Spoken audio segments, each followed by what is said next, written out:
Kia ora everyone, my name's Zach, I love rugby, welcome back to Hakatime Rugby. Wallabies take this one 35 points to 15 in what I would describe as a professional performance from this Wallaby squad.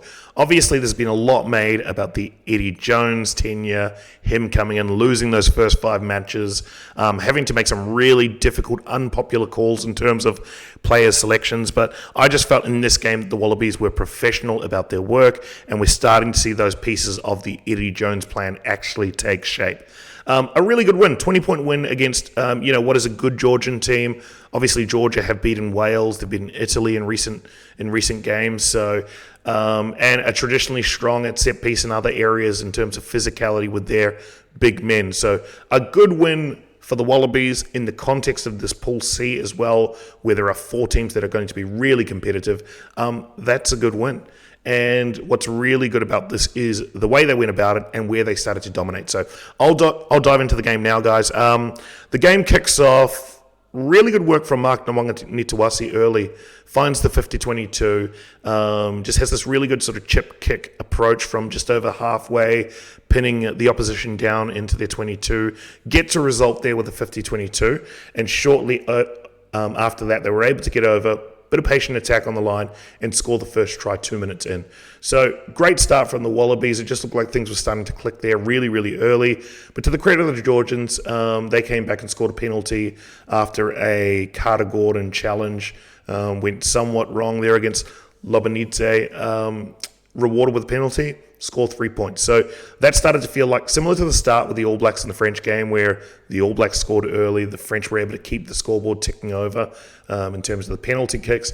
It felt like this might be a similar sort of approach, that the Georgians obviously are able to win penalties, and that ability to just keep the scoreboard ticking over would be really, really important in this game.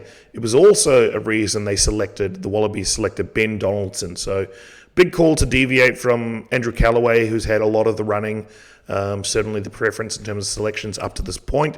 But they went with Ben Donaldson, and what we saw from him was just a really, really good performance with the boot.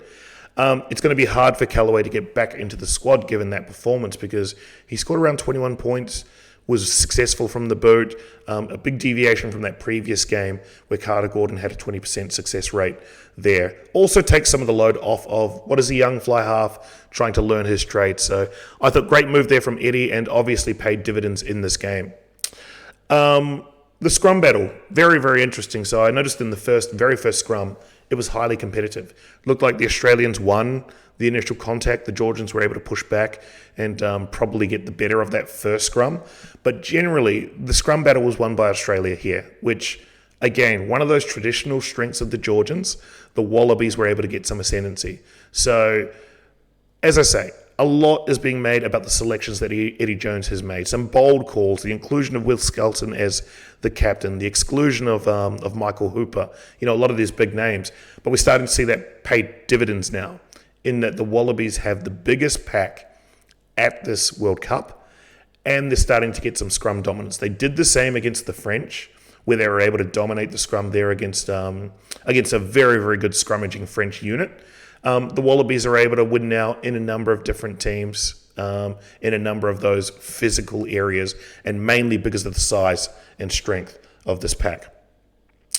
Moving on, interesting moment with Taniela Tupou. I thought he had an amazing game, actually, and obviously later in the match, just a great setup for a try with a little bit of a one-handed scoop pass. But in that first half, he managed to get over the line, drop the ball, was asked by the ref whether or not he dropped the ball, and agreed yes, he had dropped the ball. So you don't often see players be so truthful, but great to see that from him.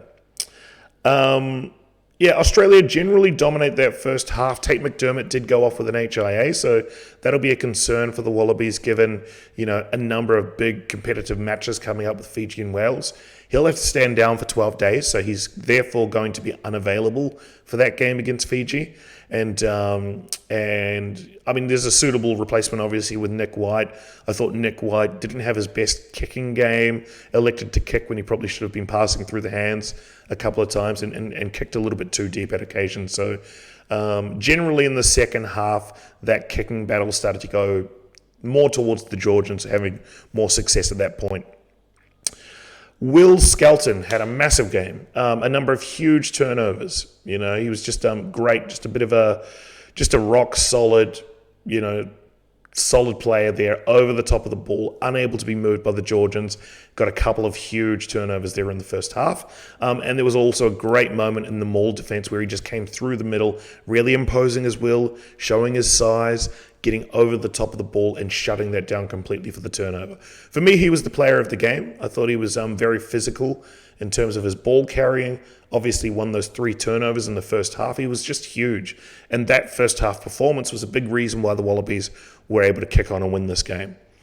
At the halftime break, there was an 11-2 differential in penalties. So you're starting to see on the stat sheet reward for effort, reward for dominance for the Wallabies. And with that, there was the yellow card that was given to the Georgians. So, it felt like at halftime, the Wallabies in complete control. It was 28 points to 8, I think, at that stage, 21 points to 8 at that stage, and just a really controlled performance from the Wallabies. To the credit of the Georgians, they were able to win that period after halftime where they had that player in the bin. So, able to control territory, able to control possession with 14 men, and able to get that first try with Luka Ivanishvili there scoring. And, just a great reward for them stepping up in that period where they're under significant pressure, and in that period just after halftime. So great work from them. Ultimately, the Wallabies kick on with this one, go ahead and win this one 35 points to 15, a 20-point win, and as I mentioned, in the context of Pool C, a very, very important win with a good margin. So sets things up well for the Wallabies. It's good to see them turn around an 0-5 start to this year into a first-up win, a good professional win here for Pool C at the beginning of the World Cup. So they'll be happy with that performance. A lot of positives to take from this, and sets themselves up well going into the rest of the matches. I'm going to leave it there, guys. I hope you enjoyed the review. If you did, please hit like, subscribe to the channel. I'm trying to cover as many of these games as I can during the Rugby World Cup. It is early, so I'll be up watching a lot of these games in the middle of the night and giving you guys my review. So stick with Hakatime Rugby, and we'll see you in the next one, guys.